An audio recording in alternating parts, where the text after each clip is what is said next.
और इस बीच आपको बड़ी खबर बता देते हैं, उपराष्ट्रपति पद के लिए अब ये रिजल्ट आ गया है और जगदीप धनखड़ देश के नए उपराष्ट्रपति होंगे। उपराष्ट्रपति के चुनाव में जगदीप धनखड़ की जीत हुई है। एनडीए के उम्मीदवार जगदीप धनखड़ जीते हैं। मार्गरेट हलवा विपक्ष की उम्मीदवार थी।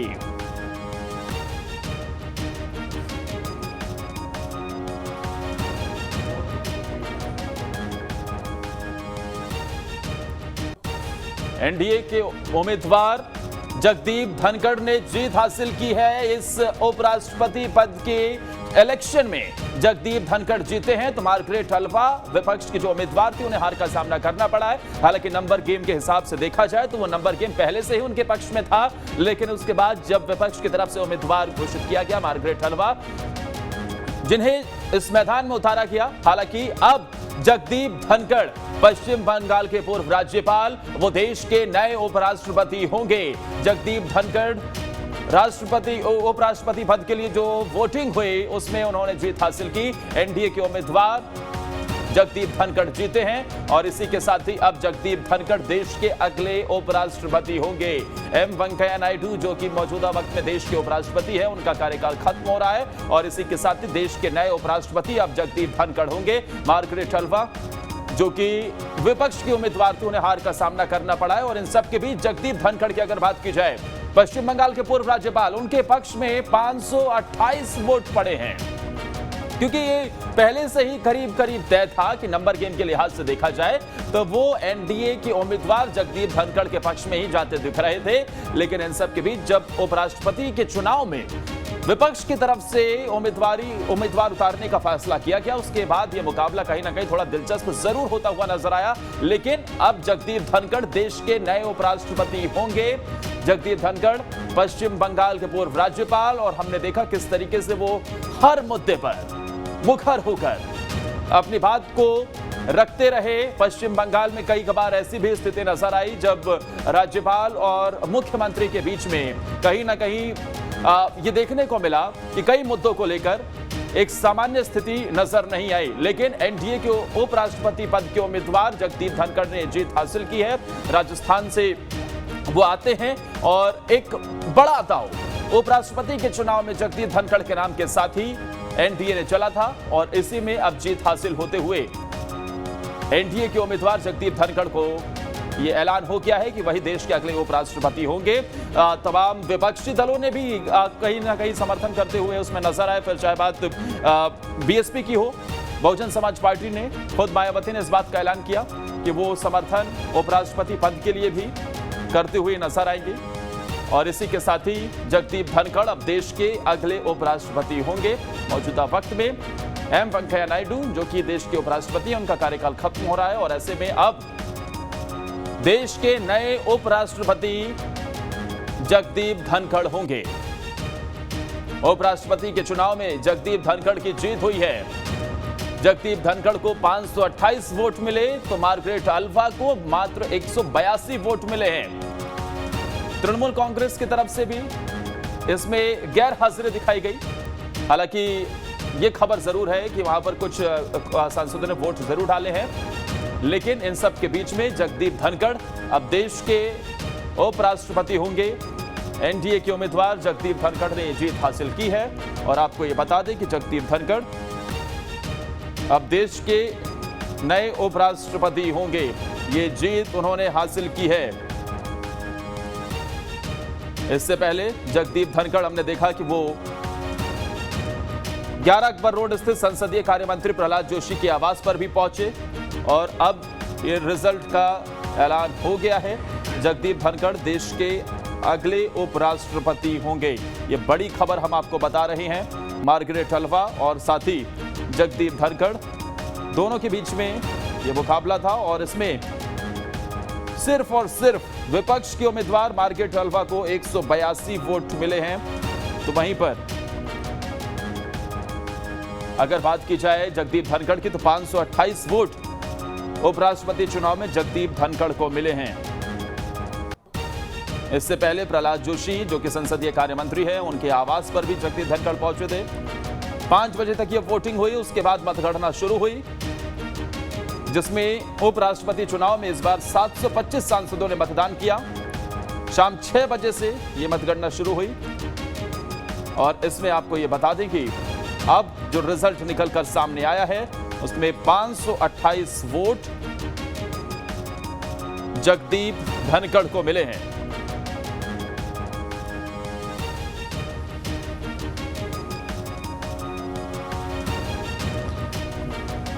और आइए हमारे सहयोगी विकास चंद्रा क्या जानकारी दे रहे हैं, सीधा सुनवाते हैं। जी, निश्चित तौर पर देखें इसमें कई सारे फैक्टर हैं। आप देखें कि जगदीप धनखड़ जो है पश्चिम बंगाल के अब तक राज्यपाल थे, अब वो जब शपथ हो जाएगा तो वो उपराष्ट्रपति हो जाएंगे, क्योंकि 10 तारीख को वेंकैया नायडू का कार्यकाल पूरा हो रहा है। 11 तारीख को शपथ ग्रहण समारोह है और 11 तारीख को अपनी कुर्सी संभालेंगे। लेकिन आप देखें कि ममता बनर्जी के सामने बड़ी असमंजस की स्थिति थी कि वो पश्चिम बंगाल में रहते हुए उनके संबंध बहुत अच्छे नहीं थे जगदीप धनखड़ के साथ। दूसरी तरफ जो ममता बनर्जी कांग्रेस समर्थित प्रत्याशी को अपना समर्थन देना नहीं चाह रही थी, यानी ममता बनर्जी कांग्रेस को विपक्ष का नेता मानती ही नहीं है।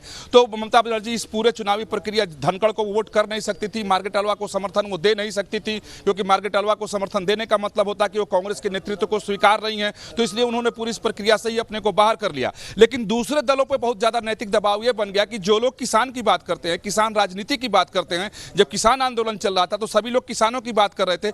ऐसे में किसान कार्ड बीजेपी ने खेल दिया तो बाकी दलों के सामने बहुत असमंजस की स्थिति पैदा हो गई थी।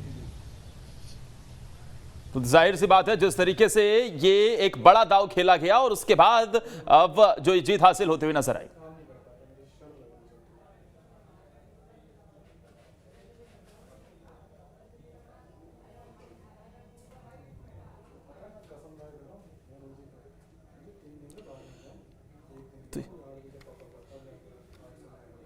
तो जिस तरीके से जीत हासिल हुई है, papers after scrutiny, nomination papers filed by Shri Jagdeep Dhankar and Srimati Margaret Alva were found valid. The polling for the 16th Vice Presidential Election 2022, which commenced at 10 a.m. today in the Parliament House, closed at 5 p.m. Out of 780 electors comprising of elected and nominated members of Rajya Sabha and elected members of Lok Sabha, 725 electors cast their votes. The total elector turnout was accordingly 92.94%. The ballot box was sealed immediately after the close of poll at 5 p.m. in the presence of authorized representatives of contesting candidates and election observers. The counting of votes commenced at 6 p.m. after the ballot box was opened in the presence of authorized representatives of the contesting candidates, election observers, and counting officers. 725 votes were polled, which was 92.94% of the total electorate. 710 votes were found valid and 15 votes were found to be invalid. Thus, the percentage of valid votes is 97.93%. The quota sufficient to get a candidate elected is determined by dividing the total number of first preference votes secured by both candidates by 2 and then adding 1 to the quotient. The quota necessary for being elected to the office of Vice President of India was determined to be 356 votes. On the basis of counting, Shri Jagdeep Dhankar secured 528 first preference votes and Srimati Margaret Alva 182 votes.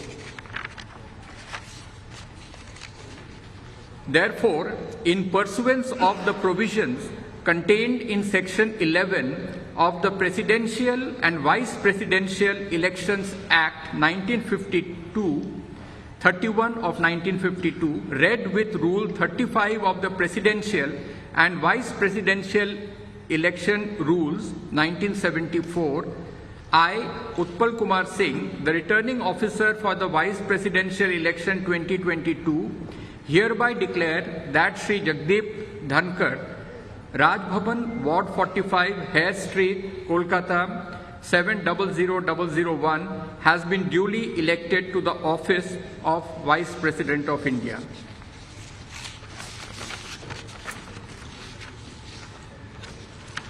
I will be forwarding to the Election Commission of India Form 7 under Rule 35(1)(c), which is the return of election to the office of the Vice President of India, and also a declaration of result of election under Section 11 of the Presidential and Vice Presidential Elections Act 1952, read with Rule 35 of the Presidential and Vice Presidential Election Rules 1974.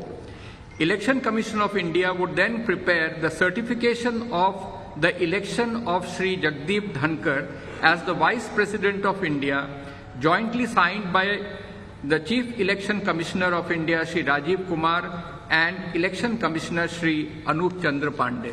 Thank you. So you will go to Election Commission today? We will send all the necessary papers to the Election Commission immediately after. Thank you.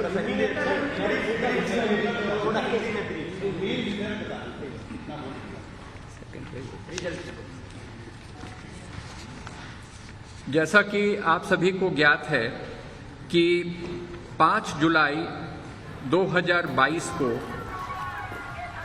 उपराष्ट्रपति के चुनाव के संबंध में notice जारी किया गया था और तत्पश्चात 50 नामांकन पत्र हमें लास्ट डेट ऑफ सबमिशन तक प्राप्त हुए थे। इन नामांकन पत्रों की स्क्रूटिनी के पश्चात श्री जगदीप धनखड़ एवं श्रीमती मार्गरेट आल्वा के नामांकन वैलिड पाए गए। आज प्रातः 10 बजे से पोलिंग प्रारंभ हुआ पार्लियामेंट हाउस में, जो सायंकाल के 5 बजे तक वो चला। 780 इलेक्टर्स में से 725 इलेक्टर्स ने अपने मतदान का प्रयोग किया। यह 92.94% है। 5 बजे के पश्चात बैलेट बॉक्स को सभी कंटेस्टिंग कैंडिडेट्स के प्रतिनिधियों तथा इलेक्शन कमीशन के ऑब्जर्वर्स के सामने सील कर दिया गया एवं 6 बजे के बाद इन्हें सभी प्रार्थियों के एजेंट्स, इलेक्शन ऑब्जर्वर्स तथा काउंटिंग ऑफिसर्स के समक्ष इन्हें इस बैलेट बॉक्स को खोला गया। मतगणना में यह पाया गया कि 725 मत डाले गए थे, जो कि टोटल इलेक्टोरेट का 92.94% है। इन 725 मतों की जब गणना की गई तो ये पाया गया कि 710 इनमें से वैध हैं और 15 मत पत्र वो अवैध पाए गए। इस प्रकार से जो वैध मतों का प्रतिशत है वो 97.93% है। उपराष्ट्रपति के चुनाव के लिए जो कोटा आवश्यक होता है, वह कोटा इस चुनाव के लिए 356 निर्धारित किया गया था। इसमें यह पाया गया कि श्री जगदीप धनखड़ को 528 मत प्राप्त हुए हैं तथा श्रीमती मार्गरेट आल्वा को 182 मत प्राप्त हुए।